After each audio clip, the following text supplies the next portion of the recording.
Today's Today's lecturer, Bob Potter. Bob is a graduate of the Syracuse University School of Visual and Performing Arts. He started his career as an art director at Scholastic Magazines and later marketing executive for Time Warner, National Geographic, and as corporate development officer for the National Gallery of Art in Washington, D.C. He helped create an innovative art therapy program for Save the Children, launched a professional development program for the art students at the Lyme Academy College of Fine Arts, and he continues as a docent at the Yale Center for British Art. He and his wife, Jean, who is a master watercolor artist and teacher, live in Old Lyme, Connecticut. So welcome, Bob. Good. Thank you so much, Nikki. And so nice to have so many art lovers joining us again today. Let's get started.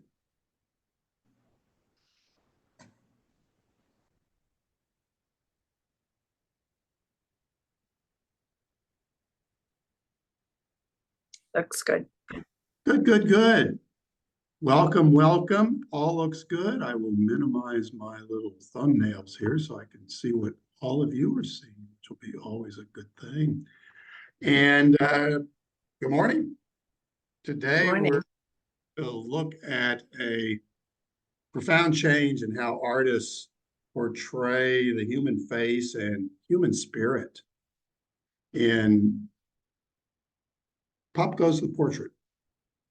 As pop art in the early 1960s breaks and remakes the rules of the portrait, artists like Andy Warhol, artists like Cindy Sherman, photographer, painters like Chuck Close and David Hockney with his ever-present cigarette, and of course, Alice Neal. We're going to be looking at their work, and like Picasso, these artists explore and transform the art of self-portraits. Yet many are using century-old painting techniques, but very often with 20th century and 21st century new technology, doing portraits of celebrities, friends, fellow artists, and of course, self-portraits. Each of these artists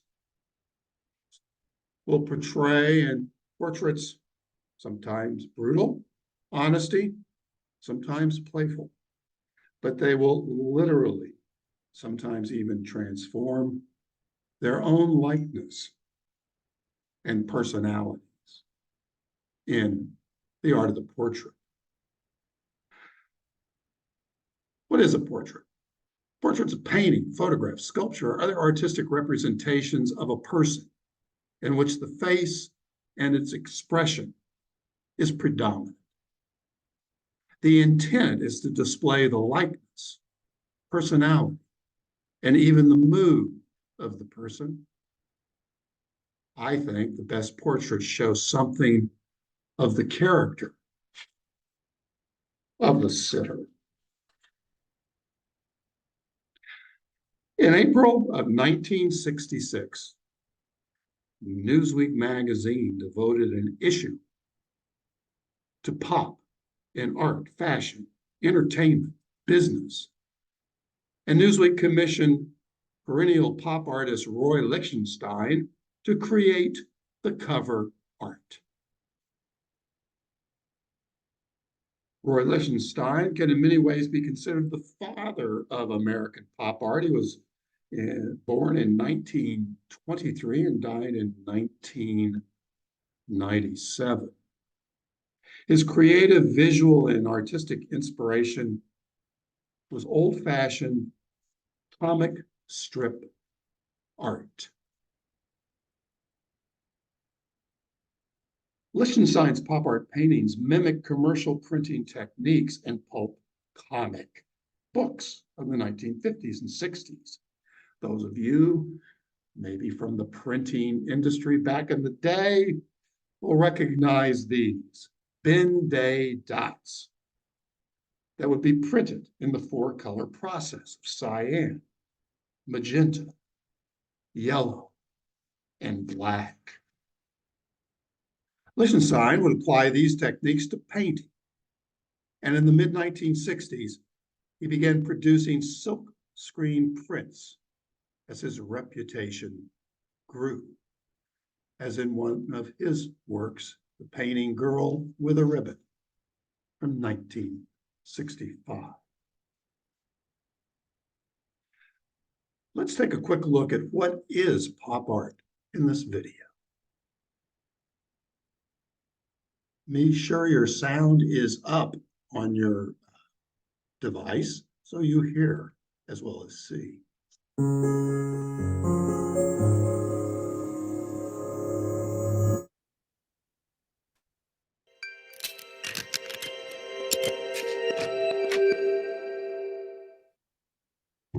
This is Andy Warhol, and this is a can of soup. These are screen prints of cans of soup by Andy Warhol. This is pop art.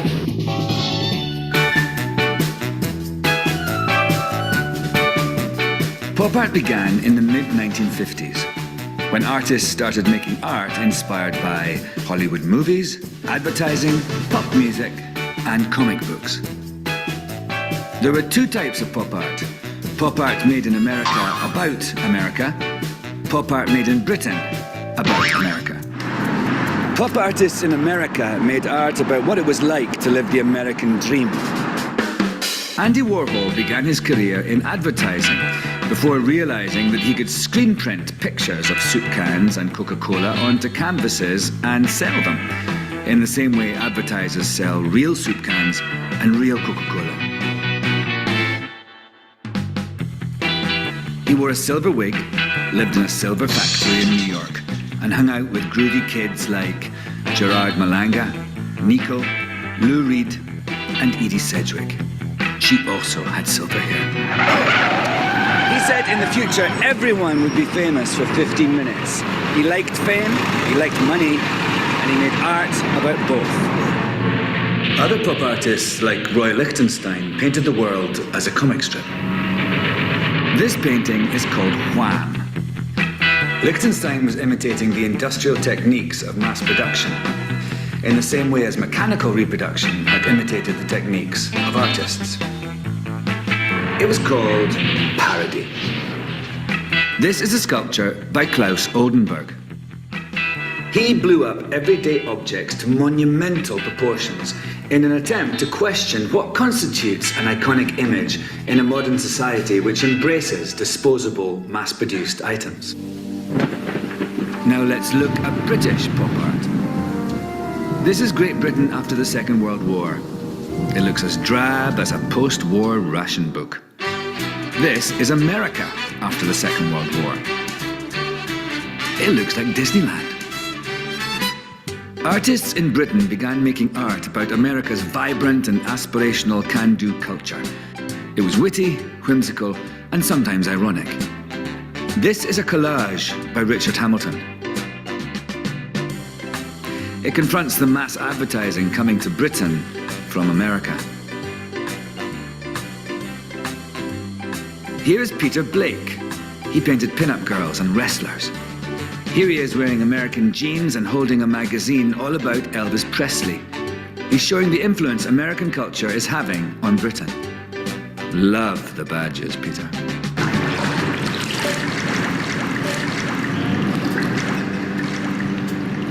David Hockney, who is from Bradford, moved to Los Angeles for the American lifestyle. Here is his swimming pool. And here is his palm tree. It's much sunnier in LA than it is in Bradford. Not everyone liked pop art. The art historian Clement Greenberg said it was superficial.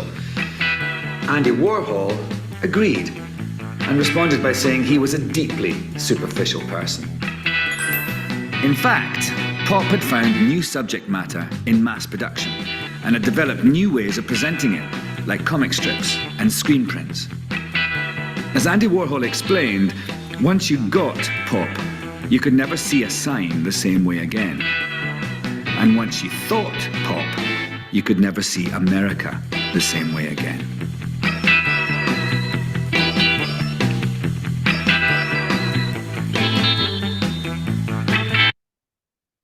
In May of 1968, Roy Lichtenstein's portrait of Bobby Kennedy on the cover of Time magazine presents the young, vigorous Democratic candidate for president. Bobby Kennedy would be assassinated by Sirhan Sirhan the following month, on June 5th, 1968. For many years, I had this cover pinned to my wall, but somewhere lost it. I wish I still had it. Andy Warhol was born Andrew Warhola in a working-class suburb, Pittsburgh, in 1928. He died in New York City in 1987. His father was a coal miner who had died in an accident when Andy was 13 years old. As a young boy, Andy was frequently sick and bedridden and an outcast among other students. When in bed, he drew a lot. He listened to the radio, looked at movie star magazines, and collected pictures of movie stars. He's considered one of the most influential artists of the 20th century and the central figure of the American pop art movement. Warhol was indeed the crown prince, or in this photograph, I think you might call him the bewigged prince of pop art. The quote by Andy Warhol is, I think, a good definition of pop art aesthetic. If you want to know all about Andy Warhol, just look at the surface of my paintings and films and me, and there I am. There's nothing behind it. So if there's no there in pop art, why did it have such a big impact on modern? In the spring of 1962, Warhol saw Roy Lichtenstein's comic strip paintings, and it was an aha moment. Mass producing, silkscreen, iconic, ironic images. But before he became the silver-wigged prince of pop art, Andy Warhol, when he graduated from Carnegie Mellon in Pittsburgh, went to New York. Very talented, young illustrator. We can see that in these magazine illustrations, did for Vogue, Harper's Bazaar, and the New Yorker. It included fashion, children's stories, album covers. Remember those? Album covers.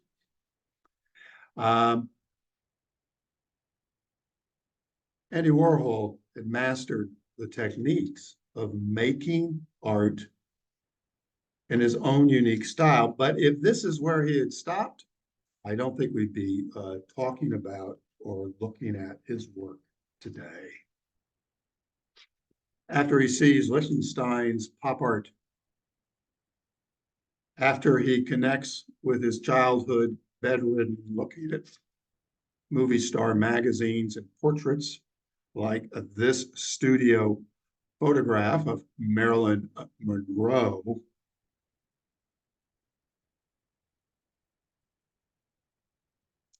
Andy Warhol's portraits have begun. He'd create the iconic pop art portrait of Marilyn in 1962, based on the publicity photo we just saw.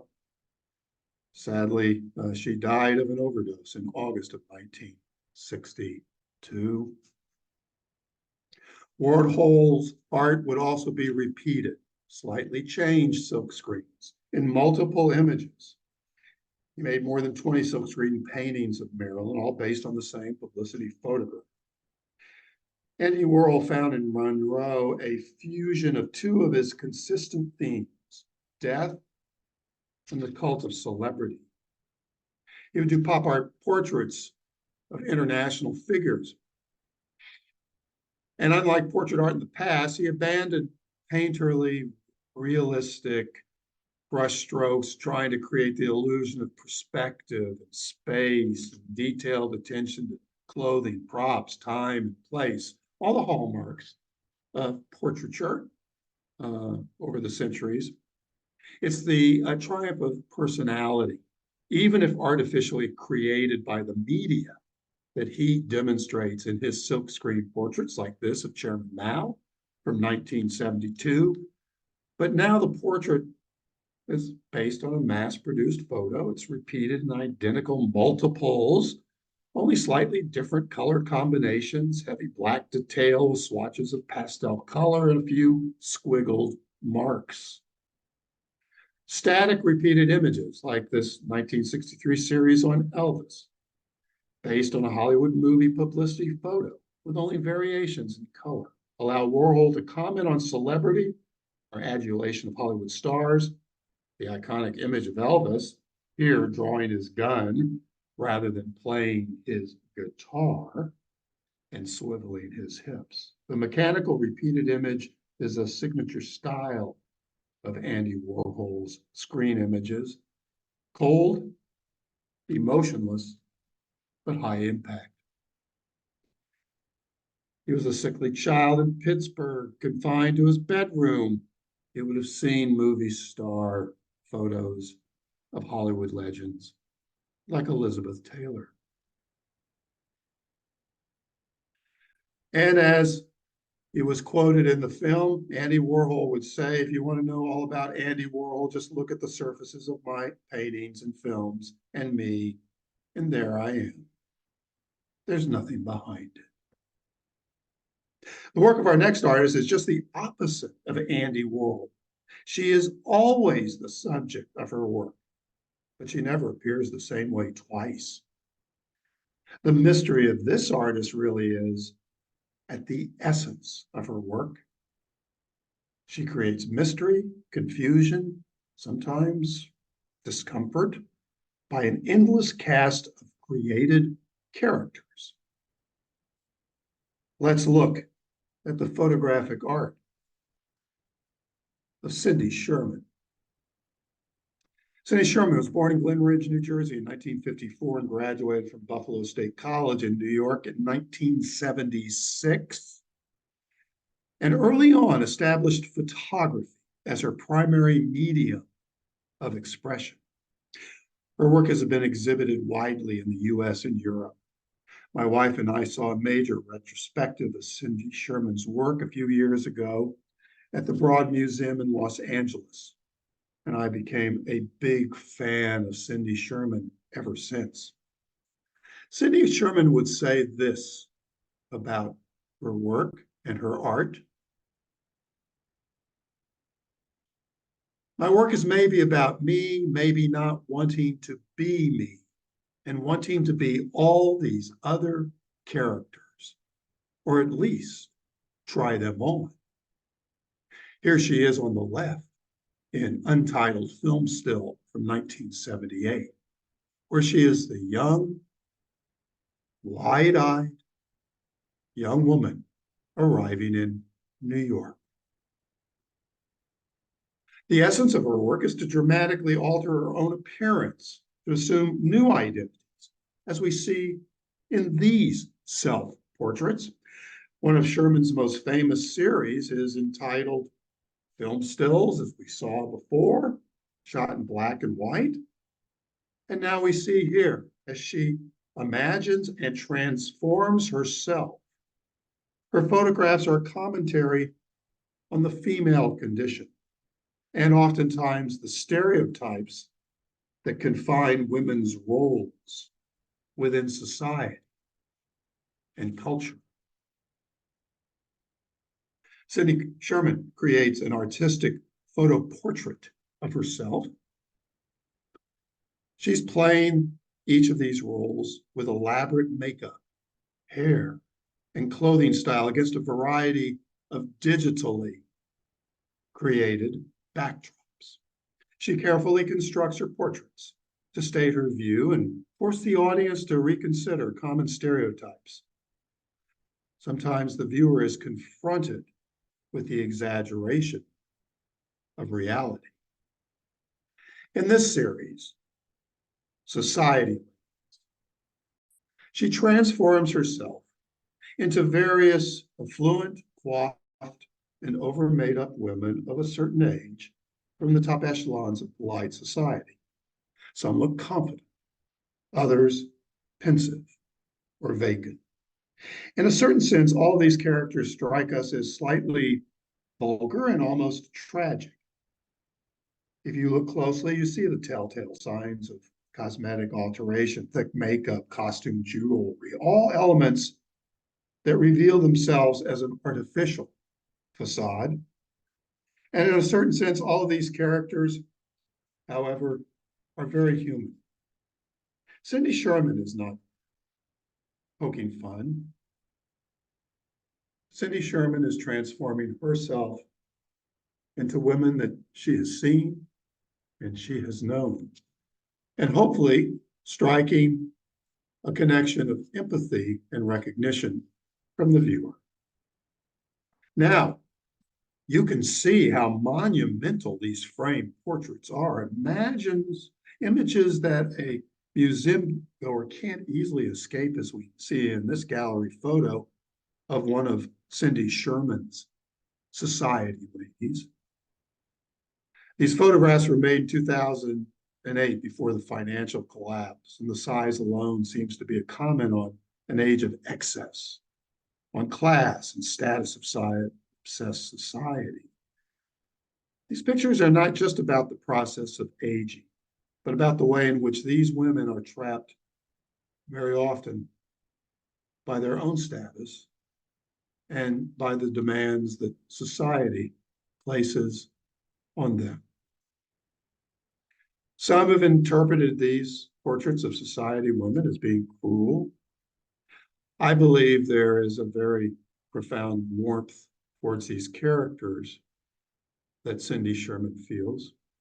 I don't think Cindy Sherman is mocking these women. We're just being ironic. She is an observer, asking the viewer to go beyond the surface and pause rather than be quick to judge or condemn with what might be our common humanity. She takes figures from art history. The painting La For Marina, or Portrait of a Young Woman, was painted in 1518 by Raphael, 16th century Italian Renaissance master. The painting becomes one of Cindy Sherman's historic art painting inspirations.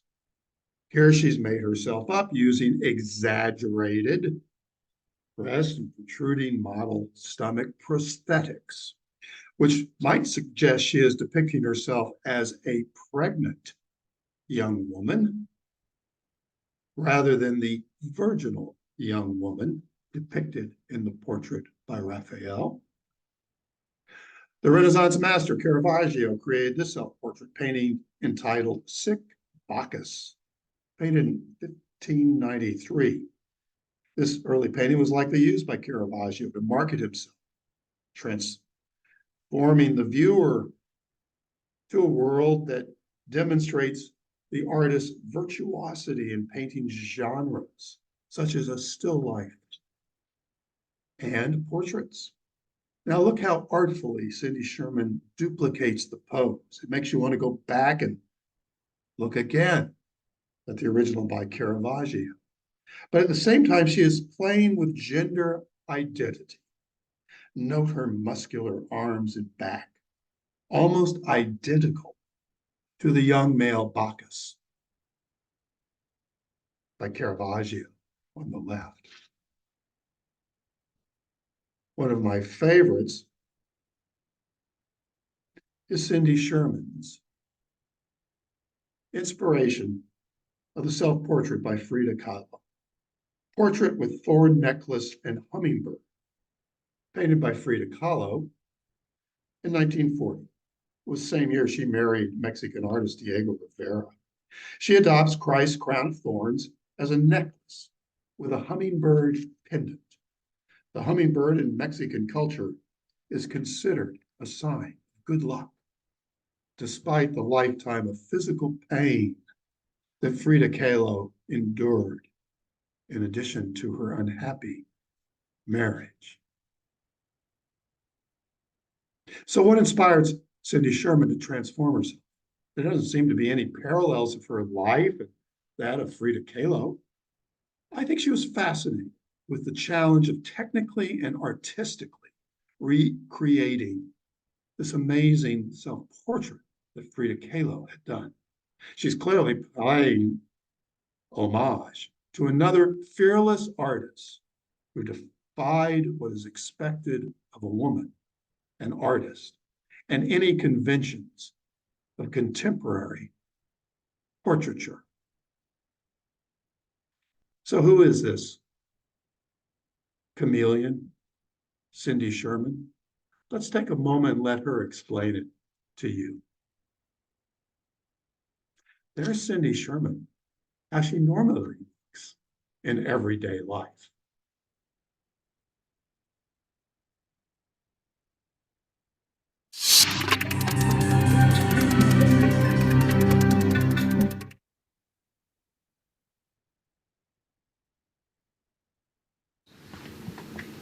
Did you know they have press-on nails for pedicures?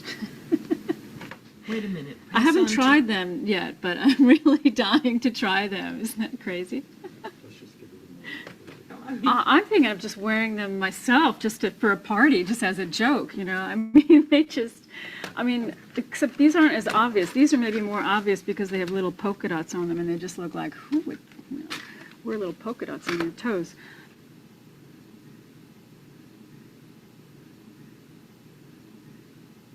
My work is not about kind of fantasizing about characters or situations. Some people, I think, have thought that the characters I do were, like as if I've always fantasized about being a femme fatale or whatever, if in my film stills. I don't think of it as that literal to me. When I'm doing the characters, I really don't feel like it's something that grows out of my fantasy, my own dreams. In college, when I would do it, I would, become a character and then sort of think, well, gee, here I am as Lucille Ball, what do I do now? So then it became sort of a thing and a little more like performance, and I started to do it to going to parties sometimes. I remember once getting all in character and wanting to go to some opening and feeling like something was missing, and then I put a pillow under the dress and went as a pregnant woman. And when I moved to New York, I did it a few times, but it suddenly wasn't the same. I think because in the city, I felt like I needed my own sort of, street armor or whatever, to deal with the street, the people out on the street, and the crazy people, and the real crazy people who look like some of the characters I was looking like, and I didn't want to be confused, I guess, with them. The advantage of being in them myself is I can just play around. When I've experimented with other people in them as models, paid models, or friends or family, I feel like I don't know what to tell them to do because I don't really know what it is I'm looking for until I see it. So I tend to sort of rush them through the whole process. And then I redo it myself, and it's like grueling. So, even though I love to do it, it's much more work because, I'm like frustrated at trying to capture on film something that I can't even articulate because I don't really know what it is I am looking for until I see it.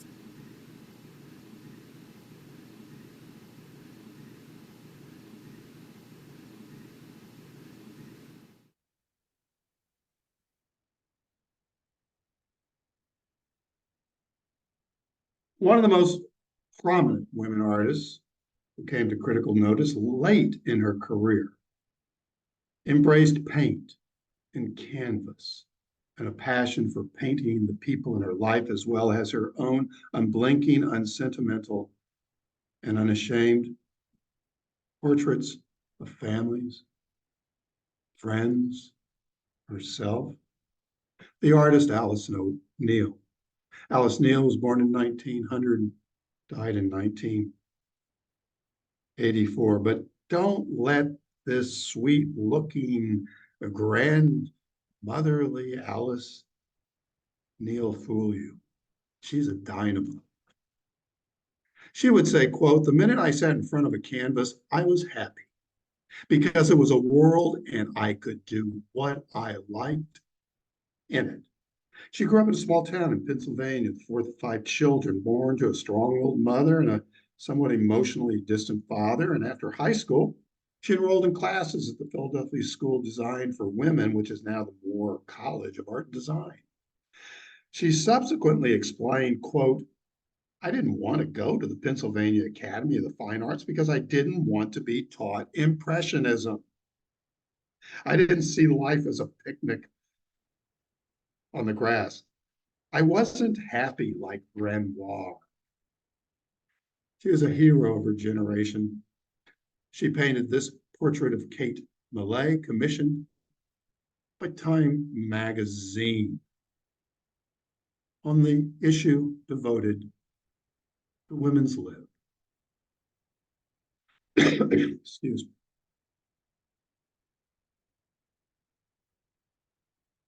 This is a portrait I particularly like because it was a woman that Alice Neal just saw walking down the street, gloves and red hat, stopped her and said, "Would you like to pose for a portrait?"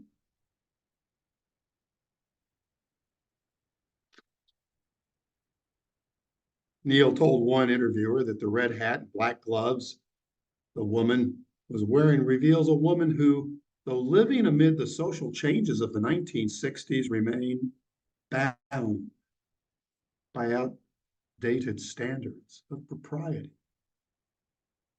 She was a prolific painter, but it wasn't until the late 1960s that Neal began to exhibit on a regular basis. After her first major exhibition at the Whitney in 1974 came numerous solo and group exhibitions. And her work was featured in various periodicals and monographs throughout this and subsequent decades. She even appeared twice as a guest on the Johnny Carson show in 1984. But she gave Johnny a few good laughs. Here's a portrait she did of Andy Warhol, the only one he allowed, showing the scars crisscrossing his chest as a result of being shot by an angry woman. He nearly died. Paramedics had to open his chest and massage his heart to revive him. The portrait on the right is Alice Neal's son, Hartley, who at the time was a medical student. Now, just as Manet painted everyday life and friends and classical, but to mid-19th century Parisians, very provocative, even scandalous poses, like the luncheon on the grass of contemporary Parisians from 1863, just having a picnic in the park. Yet one of the modern Parisian figures, the woman, is, well, completely nude. Although this is based on classical Renaissance paintings and compositions like Raphael or Titian, the same composition, the same idea, except those are metaphorical figures from the Renaissance. These are real people from mid-19th century Paris. Alice Neal calls herself a collector of souls. This is a portrait where nudity, just as in Manet's Luncheon on the Grass, is even more revealing. It presents a contemporary woman staring at the viewer, equally blasé about her nude body. Alice Neal calls herself a collector of souls. She explored the human comedy by depicting a vast array of men, women, children, and couples. Most of these Neal painted with her friends, but she was also capable of persuading strangers like the woman in the red hat to pose for her. Like all portrait artists before her, she was drawn to her subjects by the way their outward attributes revealed aspects of their inner self, which would inspire and inform how she conceived their portraits.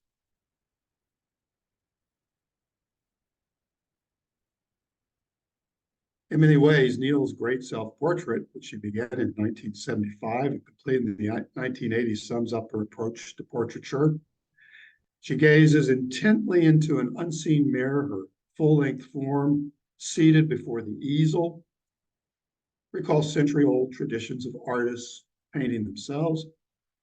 At the same time, her self-portrait ignores convention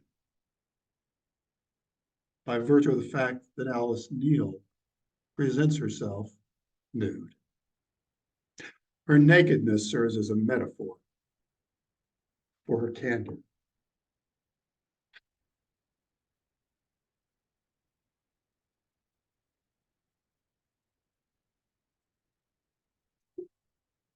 I think we'll skip the intermission in the it's time. We're at about a quarter till, and we have two more artists that I'd like to share with you and a few more videos. So hold your good questions and comments. At the end, we will address them. But you're more than welcome to get up and get a glass of water or whatever if you would like. Our next artist, for more than half a century, explored the human face, endlessly surveying and detailing, as one does in a portrait, features of eyes and nose, lips, chin, our ears, hair, here, sometimes in a tightly cropped self-portrait. Chuck Close, born in 1940, passed away just a few years ago. Chuck Close suffers from a rare disorder called prosopagnosia, a medical term for facial blindness. This is a cognitive disorder of face perception where you are unable to recognize familiar faces, including your own face. So we have one of the most celebrated and respected portrait artists, late 20th century, named Chuck Close, who paints extreme close-up portraits, but can't recognize faces. He would say, quote, "I don't care about landscapes or apples. I care about people. I have no memory of faces in 3 dimensions." At times, Chuck Close couldn't recognize the woman he had lived with for years. But once he paints someone, he can remember their face well enough to identify them in real light. And that is what he does. Facial blindness would prove to be the least of his challenges, which we'll see in just a moment. And no, this isn't a photograph like a Cindy Sherman. This is self-portrait, painted by Chuck Close, entitled Big Self-Portraits, painted in 1967, 68. And although he is working from a photograph, unlike Cindy Sherman, he doesn't take on a new persona. What you see is what you get.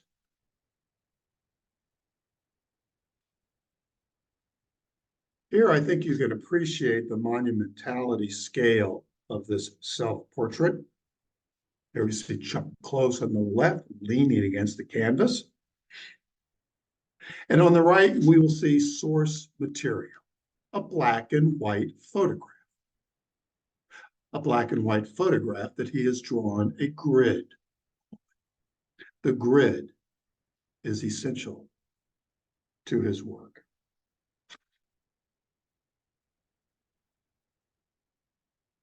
Here we see the source, the black and white photograph. Here we see the painting. Remarkable. Even the wisp of smoke coming up from the cigarette. Paints with brush. And in this painting, Fanny finger painting, it is literally finger painting. He is dipping his thumb in ink and he is painting this giant monumental portrait. We see the thumbprints on the painting on the right. Let's learn a little more about Chuck Close.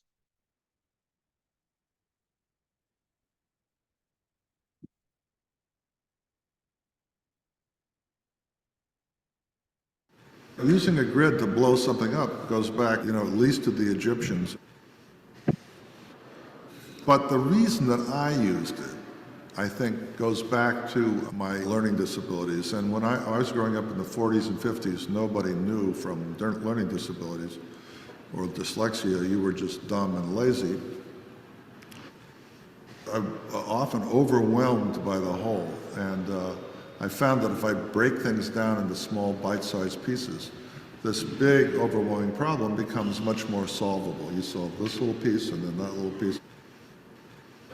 As we progress, you'll see those squares get larger and larger to the point they're 3.5 inches square, which allows for many more colors in each square, and then the opportunity for them to run together and connect with something else.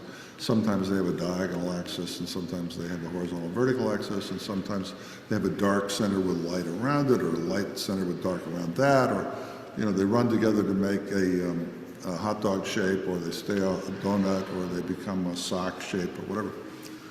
So the pictorial syntax is the same as writing. You develop a vocabulary, and each painting gets off the ground with a kind of color world that you're dealing with, a kind of range of colors that you're using, plus this vocabulary that you're evolving in the very act of making this painting. And each one is really different in terms of that vocabulary.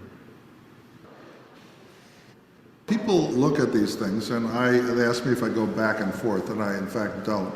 I'm never any further away than arm's length. And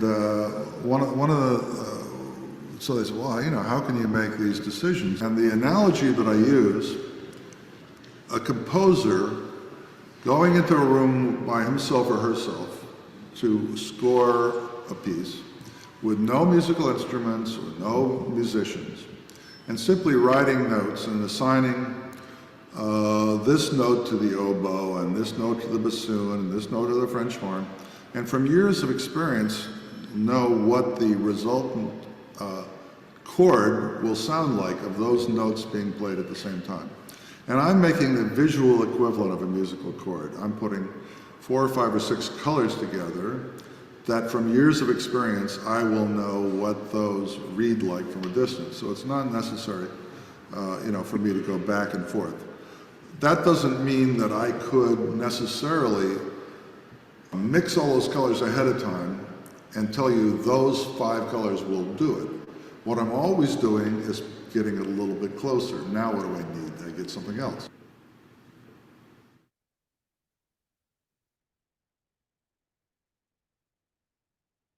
On December 7th, 1988, Chuck Close felt a strange pain in his chest. That day, he was at a ceremony honoring local artists in New York City and was waiting to be called to the podium to be presented an award. Close delivered a speech and then made his way across the street to Beth Israel Medical Center, where he suffered a seizure, which left him paralyzed from the neck down. The cause was diagnosed as a spinal artery collapse. He had also suffered from neuromuscular problems as a child. Close called that day the event. For months, Close was in rehab, strengthening his muscles with physical therapy. He soon had slight movement in his arms and could walk, yet only for a few steps. He has relied on a wheelchair ever since. I like this quote by Chuck Close. He would say, I'm pre-Pixel. They got it from me. Close continue to paint with a brush strapped onto his wrist with tape, creating large portraits in low-resolution grid squares. Viewed from afar, these forms become a portrait, a single unified image, which attempt photoreality, albeit in pixelated form.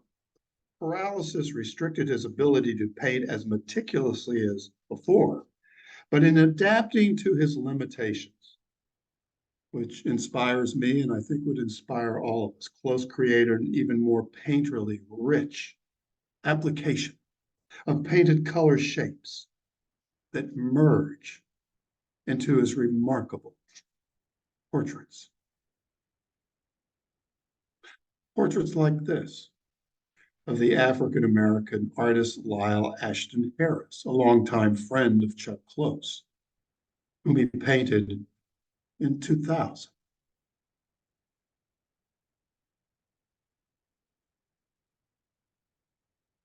Chuck Close has spoken candidly about his work and the effects of his disability and what that did to him and how it has affected his life and work.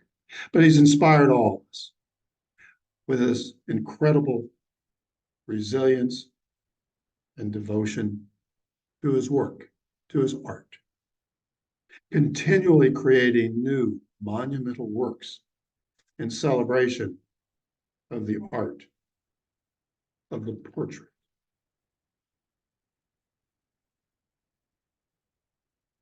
Our last artist,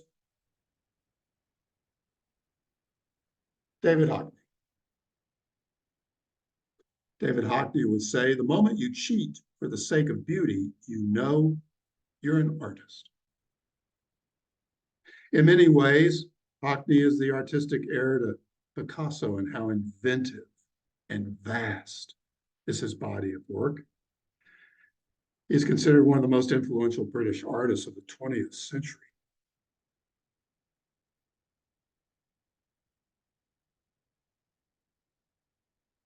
As a young artist, Hockney paid homage to Picasso in this drawing, where the two sit across from one another at a table. A few years ago, when Hockney was 77 years old, he stated, quote, when I'm working, I feel like Picasso. I feel I'm 30. Hockney was born in 1937 in Bradford, England. It's 200 miles northwest of London. He was educated at the Royal College of Art in London. Here we see him standing with his parents, who either were rather short or he is a very tall individual. But the gray, gloomy skies of Bradford, England, would soon be replaced when he moves to Los Angeles in 1964. He's 37 years old. This was a move that would change his life and art. He would become completely captivated by the light and color of Southern California. And like Van Gogh and Picasso before him, he would paint portraits of himself throughout his life, giving us not only a look at his virtuosity as a draftsman and painter, but also, especially like Picasso, constant experimentation. Here we see a Polaroid. Some of us of a certain age will remember what those were. Polaroid done in 1964 on the beach at Santa Monica. I hope he was using a little sunscreen. We first see Hockney in a self-portrait done in his high school days, created in 1954 when he was 17. A year later, he creates a portrait of his father. Here we see David Hockney as a young man, the age of 46. In a self-portrait, we see his drawing stick in hand. And then again, in a watercolor self-portrait done 20 years later, at the age of 66, still intently looking, recording, painting himself as an artist at work, always working. Hockney would say, quote, drawing makes you see things clearer and clearer and clearer still until your eyes ache.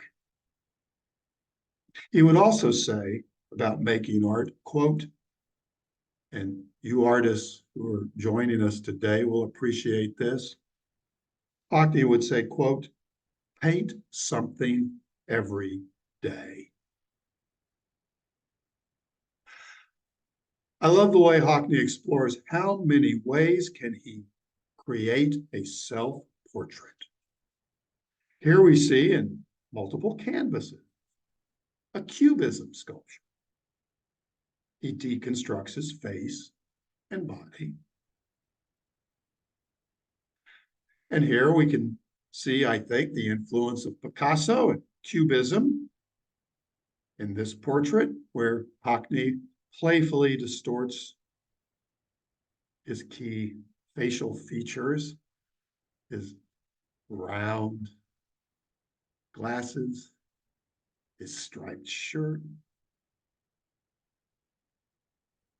And here again, in a self-portrait, at work, we see Hockney standing in a full portrait, paintbrushes in hand. We see the edge of the canvas portrait he is painting. He is looking in a mirror, and we see a figure in the background. He may be the subject of the portrait he is doing, taking a break, sitting with his legs crossed.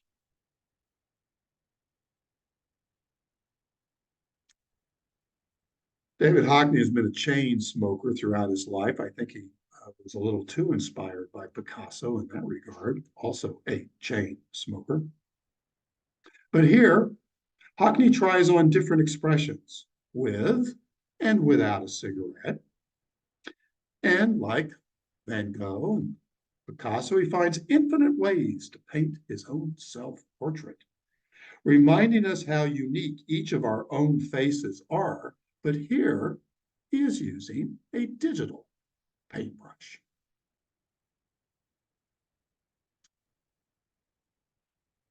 The well-known last page of Vanity Fair magazine, where famous people are interviewed to give their responses to their personal views on life, friends, and themselves, something we're many of us familiar with. So when Hockney was asked to respond to this last page in Vanity Fair and asked, what is your greatest regret? He responded, the loss of my hearing. In this self-portrait, Hockney, without his trademark glasses, cups his ear to better hear you, the viewer. In addition to his career of self-portraits, Hockney has created one of the greatest collections of portraits of others ever undertaken in the late 20th and early 21st century. His legacy of portraits, his friends, lovers, other artists, celebrities, everyday people, will, in my opinion, be looked at centuries from now, just as we look back at Rubens and Van Dyck, Joshua Reynolds, Thomas Gainsborough, Edouard Manet, Vincent van Gogh, and John Singer Sargent. They'll be looked at, the Hockney portraits, for their artistic brilliance and a record of who we were in the late 20th century. This is a 1979 portrait of Harris Glenn Milstead. It's one of my favorites by Hockney. But Harris Glenn Milstead was better known by his stage name as the drag queen Devine, who starred in John Waters' films like Pink Flamingos.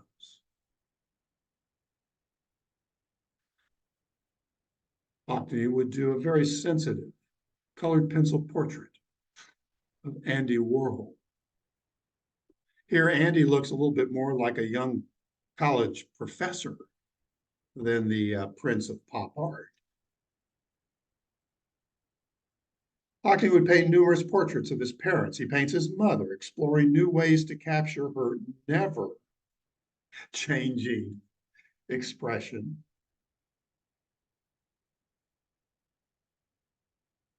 And here we see a double portrait of his mother and his father done in 1977.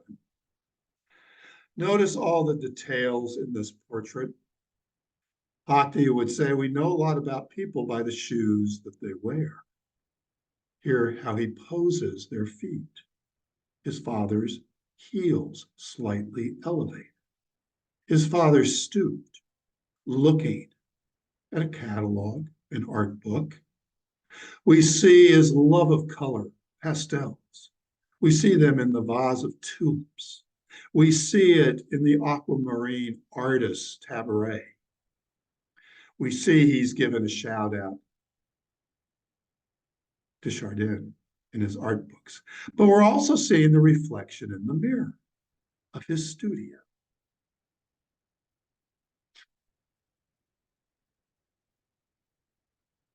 One of his most famous portraits, one of his most famous double portraits, is a portrait of Mr. and Mrs.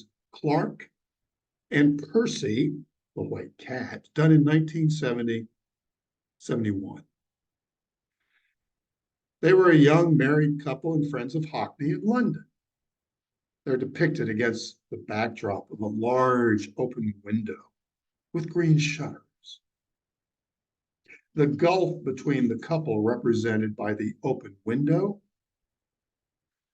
how they are positioned, one seated, one standing, the distance between them. The composition turned out to be prophetic. The marriage did not last. But for anyone who wants to know how we looked in the 1970s, would refer to this portrait, just as they would look at a portrait by Reynolds or Gainsborough or Sargent or Van Dyck or Rubens to see what did people look like during these eras. It's really a remarkable portrait.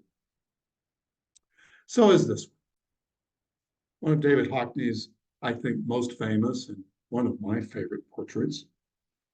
Portrait of an artist, Pool with Two Figures, done in 1971. The young man in the pink jacket is Peter Schlesinger. He's a young art student at UCLA, where Hockney was teaching. At that time, he was David Hockney's lover. Young Peter Schlesinger stands above the pool, looking at another human figure gently swimming silently under the water. There is a little bit of a sense of foreboding, I think, in this idyllic surrounding, but it was also revealing. Peter was becoming more distant and moved out, while David was painting this portrait. It also shows Hockney's love of painting water, painting reflections on water, painting landscape, painting the figure, showing us dress, style, hair, attitude, posture, everything we know are parts of portraiture. In 2016, the Royal Academy presented a major show of Hockney's latest works in an exhibition called 82 Portraits and One Still Life. These Hockney portraits were painted over 2.5 years of people important in his life in Los Angeles, including studio assistants, friends, and family. Each sitter was invited by Hockney to come sit for their portrait in his studio. The series was started in the wake of a tragedy. In 2013, David Hockney suffered a minor stroke. And soon after, his studio assistant, Dominic Elliott, suddenly died. For several months, Hockney didn't paint a thing. Then unexpectedly, he produced a portrait of his other right-hand studio assistant, Jean-Pierre Ganglaves de Lima, also known as JP. Here he depicts JP with his head down and his hands over his face, a portrait that depicts a state of mind, Hockney's own state of mind at the time. But rather than leave this portrait as a standalone piece that represented his emotional life at the time, Hockney treated it as the beginning of a new body of work. He would produce a series of 82 portraits. These are just a few examples. Let's listen to David Hockney talk about this remarkable series of portraits.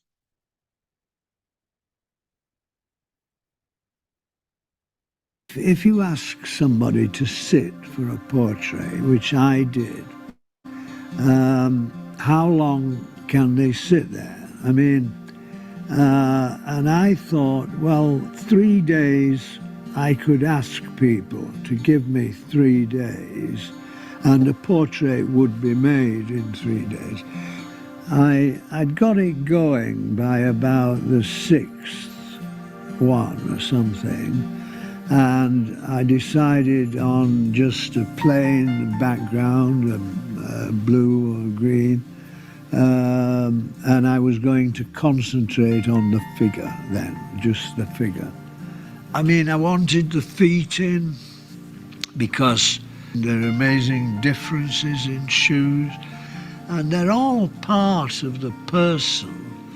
And so I wanted a full-length thing, and you can't ask them to stand all that time, so I'll have them sat down, and all I did was turn the chair a bit. If one of them had been facing this way, I'd do the next one and face it out a little bit. But for what they wore, I left it to them mostly. It's a very intensive experience, the whole thing, isn't it? Well, yeah, I'm looking, and I mean, most people haven't experienced that, somebody looking at them for 20 hours. It is a 20-hour exposure, actually. I mean, it is, because I'm painting all the time. The quickest painting is when you start, but when you're finishing the third day,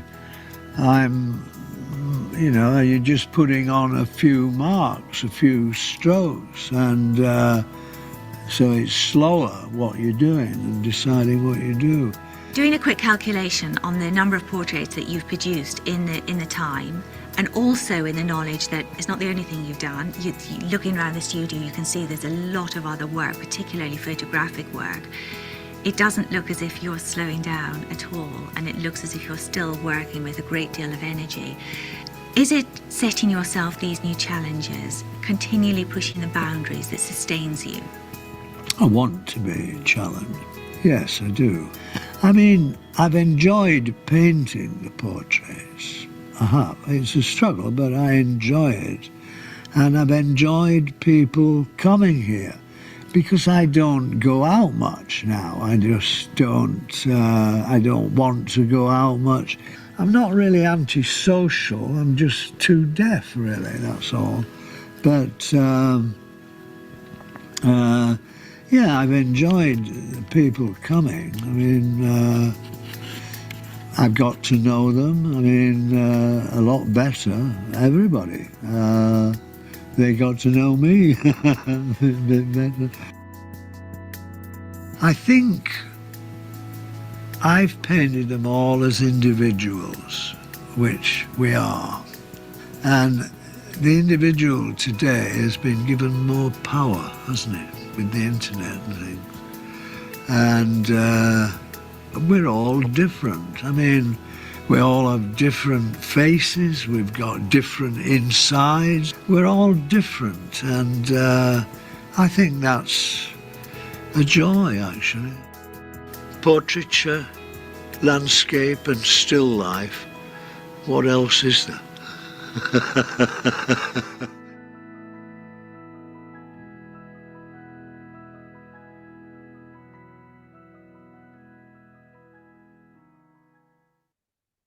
So, pop goes the portrait.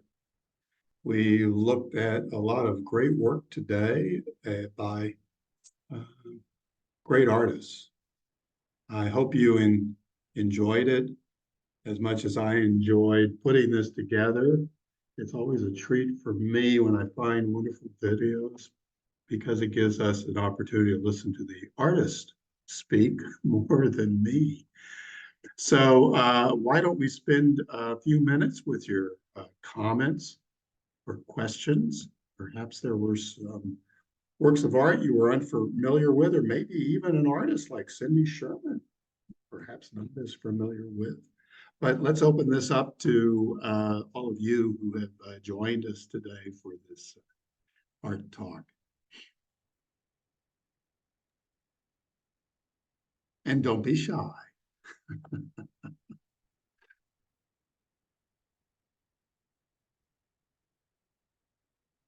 I'm reminded of the movie Bueller's Day Off. Bueller.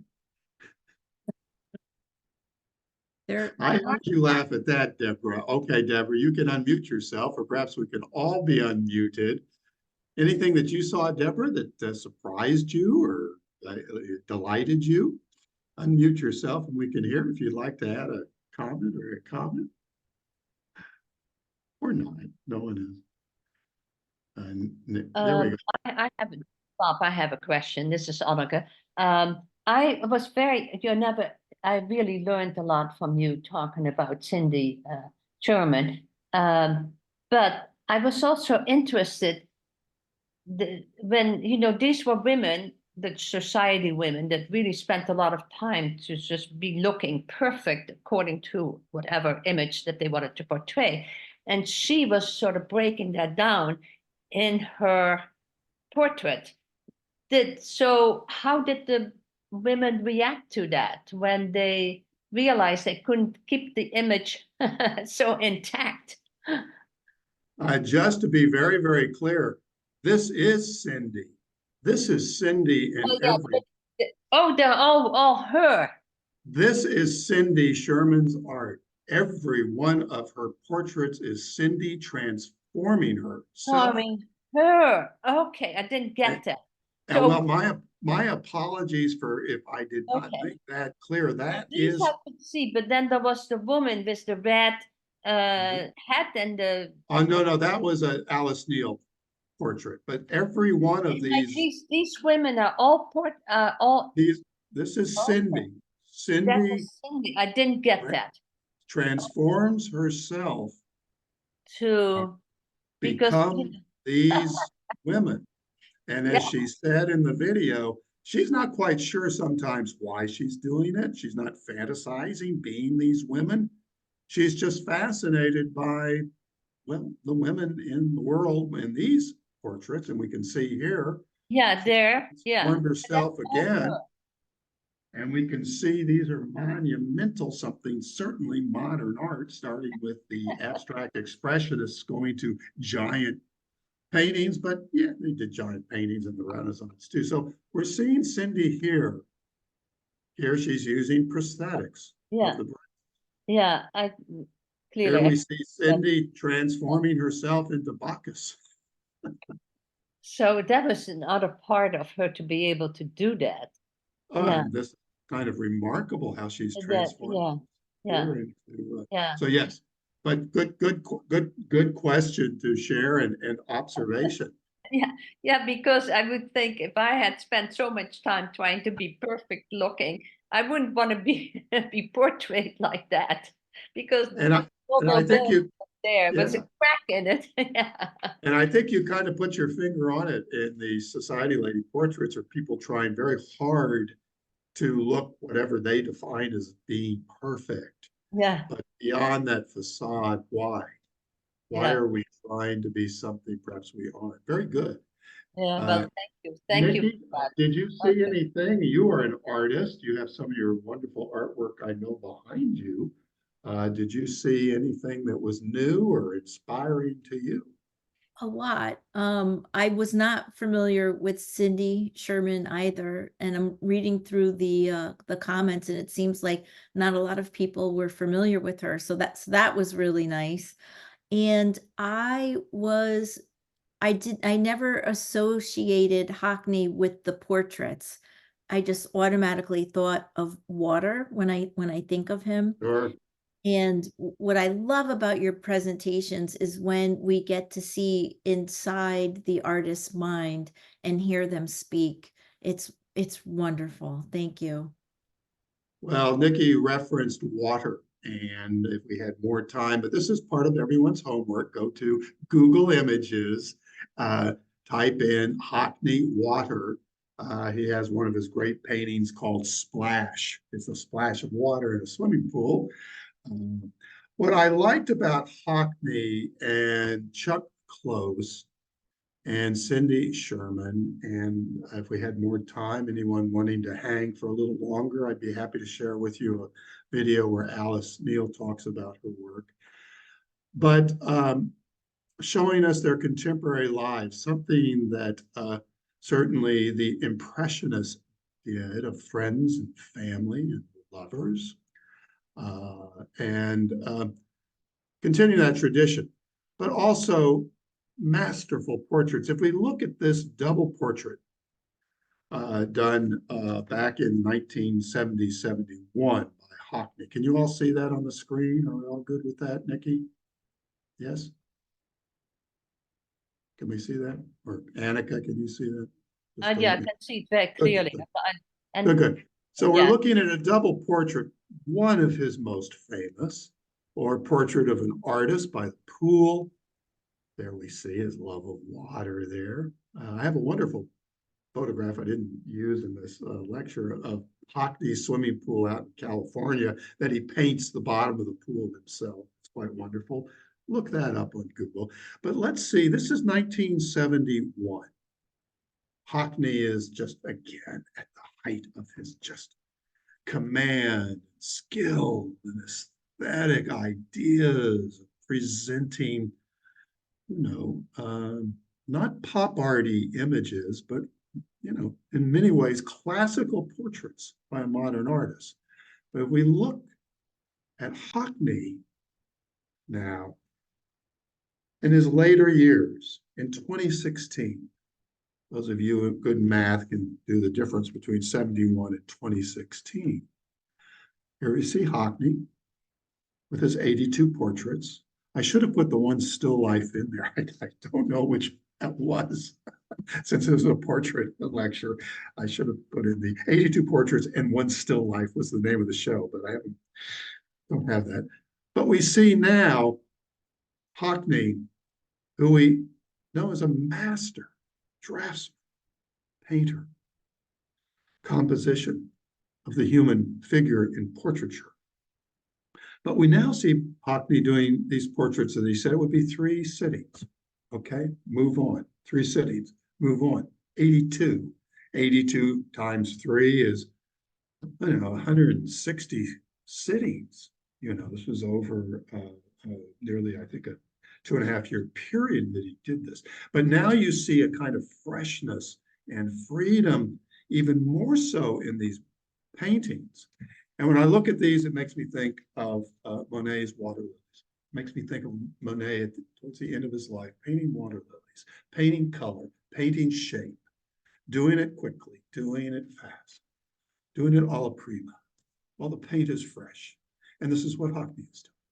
Painting these portraits, 3 sittings, and move on.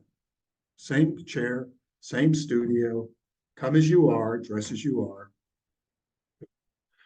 I see 12 questions in the chat. I don't know, Nikki, or if you are tracking chat, if there was something there that was a question or any other question.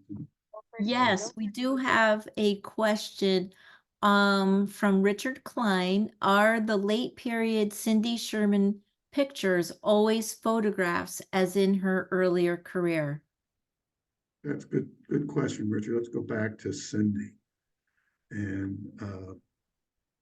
And these are, let's see, let me go back to something that's, I apologize. This was an exhibition back in 2016. The short answer is yes. The self-photograph using digital cameras, digital equipment, modern technology, it is always Cindy, is always the subject in the portrait. Her earliest work, and those of you who might have been in art school back in the day, back in the 70s, like I was, I think she graduated 74, I graduated in 72. Performance art was a major part of art during the 70s. Performative art. Cindy said she was dressing up as these different characters, going to parties when she's in art school. And then when she comes to New York, she continues, but she was a little bit concerned. I don't want to be confused with, well, you know, some of the crazies or less fortunate people or whomever are wandering around the streets of New York. She continues. Here she is, a young ingenue, just arriving in New York City. Here she is Cindy, transforming herself into a variety of women, a variety of women. And then we see her, and this could be her Marilyn, you know, just like the Andy Warhol started with the publicity photo, black and white, of Marilyn Monroe and transforms it into iconic signature Andy Warhol silkscreen portrait. In some ways, this makes me think of the Marilyn portrait. There again, we see the use of digital paint strokes, digital color, creating the background using digital color, but everything in the self-transformation is Cindy transforming herself. Quick anecdote. Down in West Palm Beach, a year or two ago, at the Norton, there's a Cindy Sherman portraits on view. And wonderful to see, because as I noted here, you can see, there we go. This was not at the Norton, but give you an idea of the size of these works of art and self-portraiture. So I'm looking at these and thinking, oh boy, that's great to see these in person.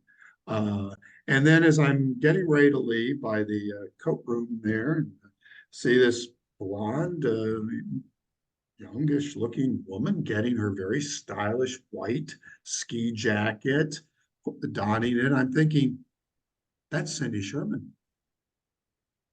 I'm pretty sure that's Cindy. I think I'll go over and say hi.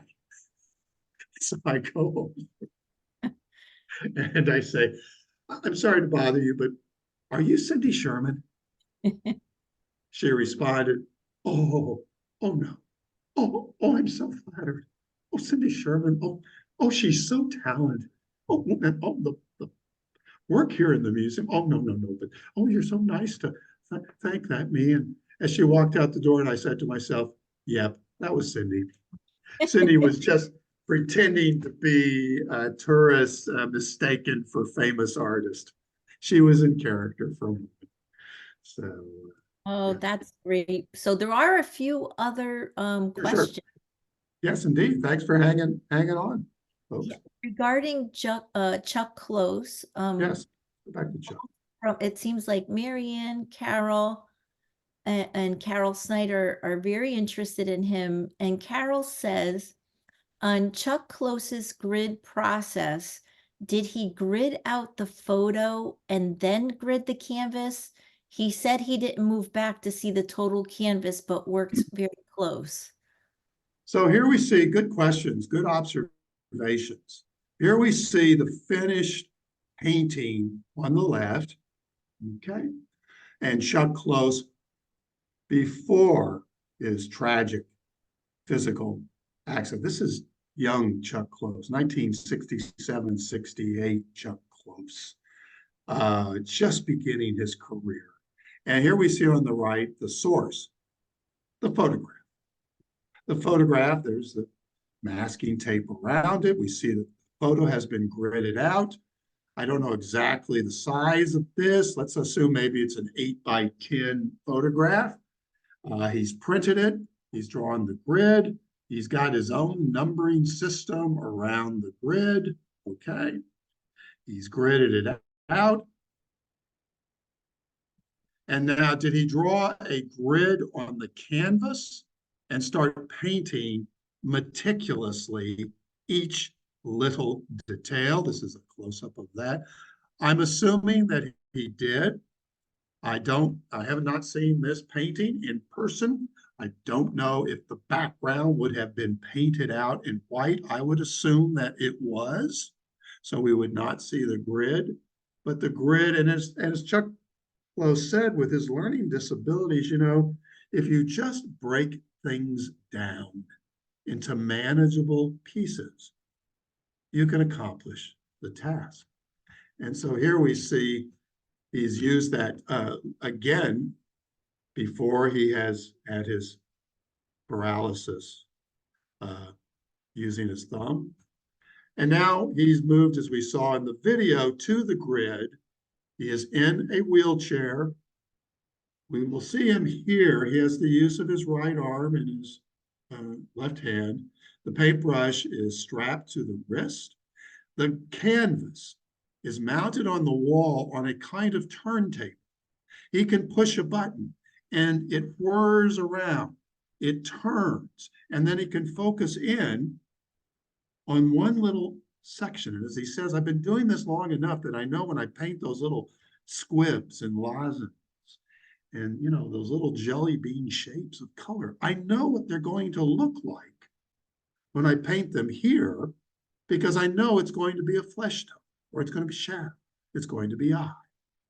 So when he is paralyzed and, you know, restricted to a wheelchair, but has movability with his arm and paintbrush, again, he's using technology and this large turntable canvas to rotate, and he has started with a grid. A grid has been drawn. If you see here, I think you can kind of see, let me see where my cursor is hiding. There it is. Can you see with my cursor? There's the work. This is what he's painting. This is what's gridded out like his self-portrait. You can see the size of it. And now this has been gridded out on the giant canvas, and now he's working on square by square grid. I hope that answered the question. Finished portrait. There's a couple, so we have some more questions coming in. I'm gonna stick with Chuck for right now. So Marianne asks, even as a young man, did I understand he also had neuromuscular problems? Yes, and there is, and again, it was just because of time.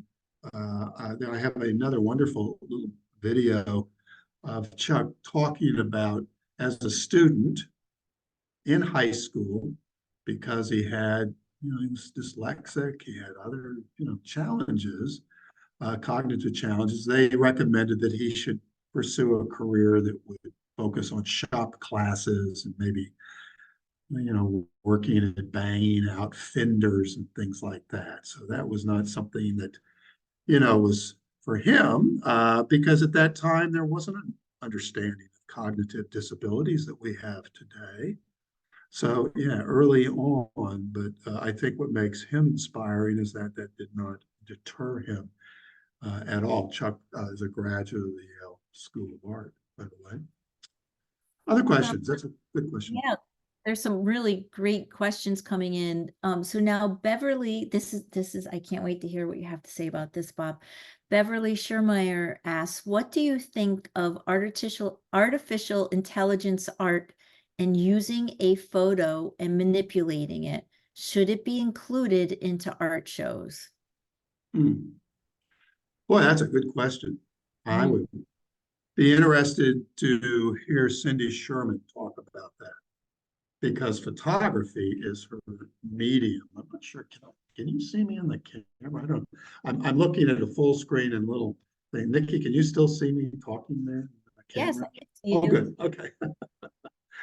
Uh, that's a very good question.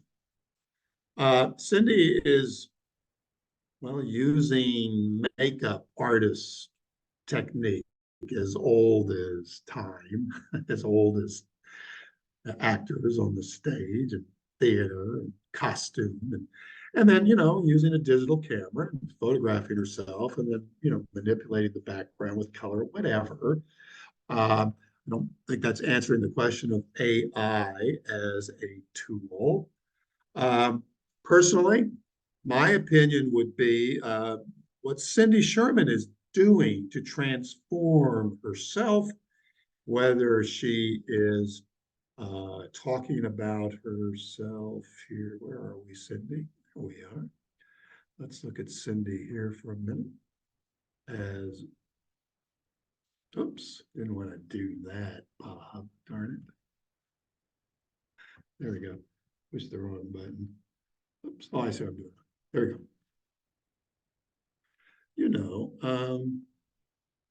She has set this up.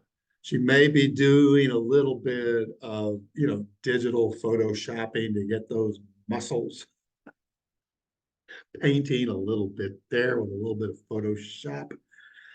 But she's referencing, she knows her art history. She knows her Renaissance masters. She knows Caravaggio's Bacchus.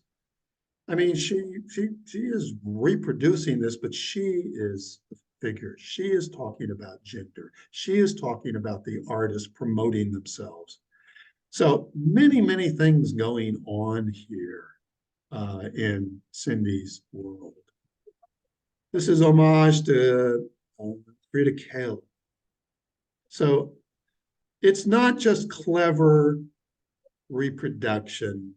It is saying something about artists who the centuries have paid homage to other artists who have inspired them. But it also has her own playful little touch. I love the little tabby cat here. Again, I think the video is revealing she doesn't always know what she's doing. Why is she doing this? But does an artist always know down from the canvas? But as far as AI, I would say, no, I would not be a fan of saying, gee, let me take a little bit of a Van Gogh painting. Let me take a little bit of a Picasso. Let me take a little bit of, Gainsborough. I guess I could cut and paste and put them together and maybe cut and paste and put my picture in there. But I guess that would be a good art project for, a high school art student, perhaps, if they were kind of understanding portraiture, or maybe addressing cubism, or as Hockney did, gee, I think I'll do my own so kind of inspiration from, I'll do my own inspiration from, I'll do a little bit of cubism myself. But this isn't AI. This is artist. He's saying, I'm going to do cubism. I'm going to, do what Picasso invented with cubism. I'm going to take apart the human figure, the human face, and I'm going to reassemble them. And here I'm going to do this in 2, 4, 5 separate canvases in a full-length self-portrait. And then I'm going to do that here in an homage to cubism. Looks like here I can't tell at the bottom, a striped shirt. In fact, he pasted his shirt onto the canvas. Cubism. And then here I am in a classical self-portrait artist in front of canvas in studio. So no AI here. So I'd have to see someone using AI. saw something in a TED talk of a brilliant artist making these kind of incredible video animated kinds of images and all of that. Fascinating. But maybe there's an artist who would like to talk about how AI is a tool. And trust me, David Hockney, because he was not afraid to use any modern tool in creating art, might very much have a good opinion on, well, yes, AI would be great too, Bob. Let me show you. Let's keep going. Those are good questions. So I think we'll close out with a question from Deborah. And she says, I go to openings in our area, for example, Lime Art, Essex Art, and other places. You never see portraits in a pop art style. Are there galleries in other parts of the country that do more pop art style portraits? Yeah, that's a good question. My wife Jean is a portrait artist, perhaps more kind of classically oriented, John Singer Sargent being her muse. But yes, you would. And I think I would start by going to Google Images, and I would type in modern portraits. I would look at what comes up. I would open and I go to view, and I would see, where are these being shown? Is it just in major museums where you'll see a retrospective, as you might see at the Royal Academy or the Tate or the Broad Museum or the Museum of Modern Art? Where in galleries? One of the things that's a little bit challenging, and any of you portrait artists attending today might want to shout out, but selling a portrait in an exhibition, if your work is for sale, buying a portrait of someone else, unless it just strikes that chord with you, that it does something more than just be, oh, that's a really cool portrait, but oh, how it's done and what's done. I think many portrait artists may say, gee, it's kind of hard to sell a portrait. As Hockney said, well, what else is there? There's landscapes and still lifes. So you'll see more of those populating. But you will see in the Hudson Valley Show, the Lime Art Association, years ago, there were some remarkable portraits there. They were fabulous portraits. So I think you will see them as part of exhibitions, searching them out, and you will see modern portraits, I think. They may not be in a style that we think of like this. They should be. There's a digital portrait, self-portrait by Hockney. But, the portrait has been a part of art, the art canon, since people were painting portraits. And Michelangelo painting the Sistine Chapel portraits of figures from the Bible. So yeah, don't know if that answered your question, but are you a portrait artist asking that question, wanting to show your work? I'm just wondering. Okay. Well, we've kept you there for a little longer than No. had. Any of you who want to hang for a minute more, you are welcome. And I didn't have a chance to show Alice Neal talking about her work, but if any of you would like to stay it's only about 5 minutes of that Alice Neal, I'd be happy to show it. Is that okay, Nikki, or have we run out of our allotted Zoom time? Is that okay, Nikki, to show this? Do we have time? Yes. Oh, let me go ahead and show. I'm not Yeah, going to show the whole thing, fine. but all the other artists got to talk, so let's have Alice talk. One of the reasons I painted was to catch life as it goes by, right hot off the griddle. Because besides painting specific people, and painting all the happenings. After all, I represent the 20th century. I was born in 1900, and I've tried to capture the zeitgeist. When painting or writing are good, it's taken right out of life itself, to my mind, and put into the work. Now, that doesn't mean that the work has to tell about real life. I mean, it can be abstract or anything. But the vitality is taken out of real living and put into the creative project, whatever it is.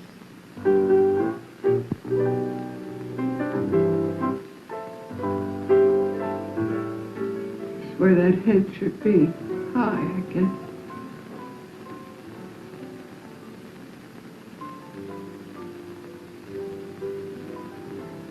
The first time I sat in front of a canvas, I knew exactly what I wanted to do. Now turn your head a little away. That's a little more away. In life itself, I never knew what I wanted to do because, in a way, it was all wrong for me. Even when I was little, my mother would say, do you want cocoa or coffee or tea? And I wouldn't know. I wouldn't know what I wanted. I didn't care. That was it. I lived in a small town. I hated it. Do you know what benighted little towns are like?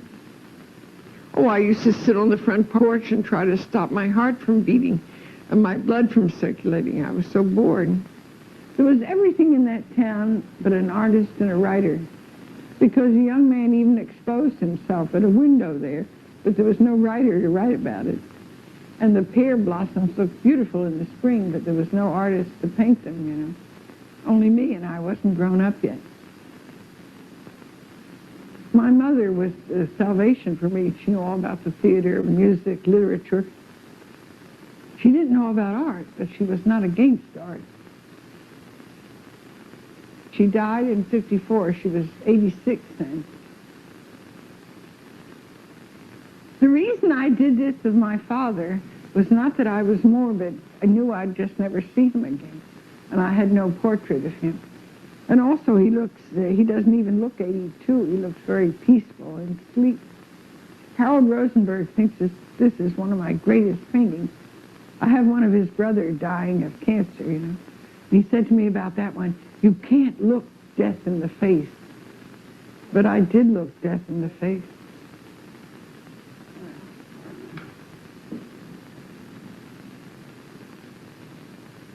From 21 to 25, I went to a school called the Philadelphia School of Design for Women, which was a girls' school. I deliberately went to a girls' school because I didn't want to be distracted by boys.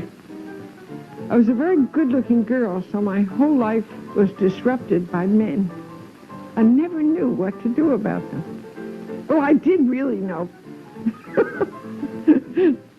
I went in the summer to Chester Springs. That's the Academy Summer School. And I met this handsome Cuban, Carlos Enriquez de Gomez, who I married June the 1st, 1925. I went to Havana, Cuba. I had just gotten out of the Philadelphia School of Design for Women. This was painted in 1926. He was very much a Spanish grandee. His father was the big doctor in Havana. He was an artist too. So we went out in the streets of Havana. We paid these two to pose for us. We were living outside of Havana in the suburb, La Vibra. And this woman came around with a little girl and posed for us.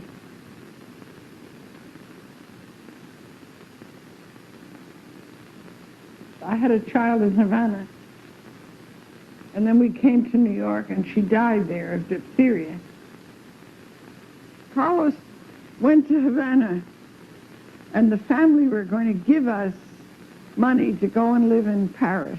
But meanwhile, the Depression had hit. So when he got there, they didn't want to give it to him. His friends told him he was a genius that was ruining his life, being a petty bourgeois with families and all that. They bought him a ticket for Paris, these artist friends of his. So he wrote to me from Paris. Now, I, knowing the type Carlos was, since he was just a rich boy, he didn't know how to make a nickel, you know, I knew that he was just in Paris, that's all. So I had an apartment on Sedgwick Avenue, and I worked all summer. I painted like mad. I never produced so many paintings. But instead of being able to do anything about all my art, I had a nervous breakdown instead.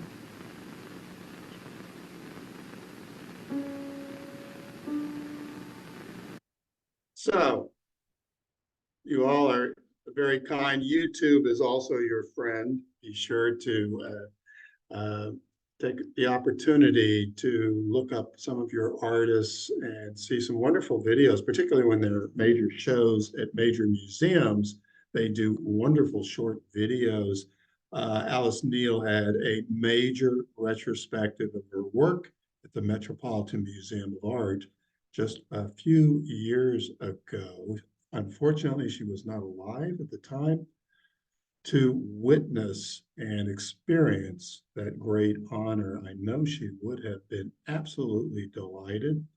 One other little anecdote before I leave you, and that is I have a very good friend from Washington, D.C., and he had a very good friend at the time who was the director of the National Portrait Gallery. They're in New York, and they're visiting Alice Neal up at her studio up on the very, very upper in the 100s west side of New York.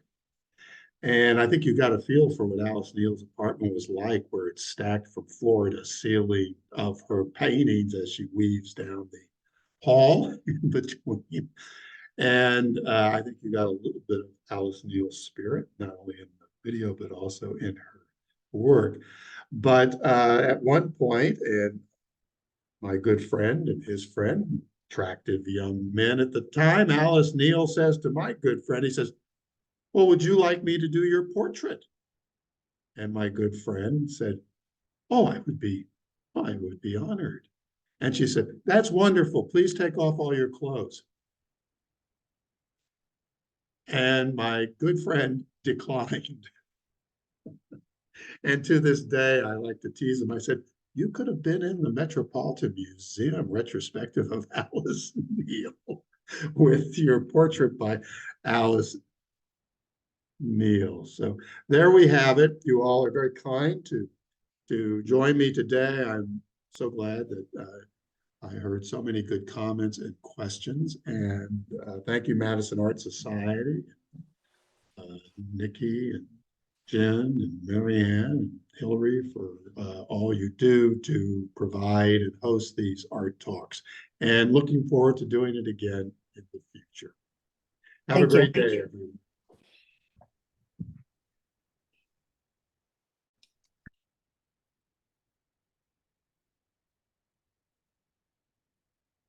I see you, Lorette.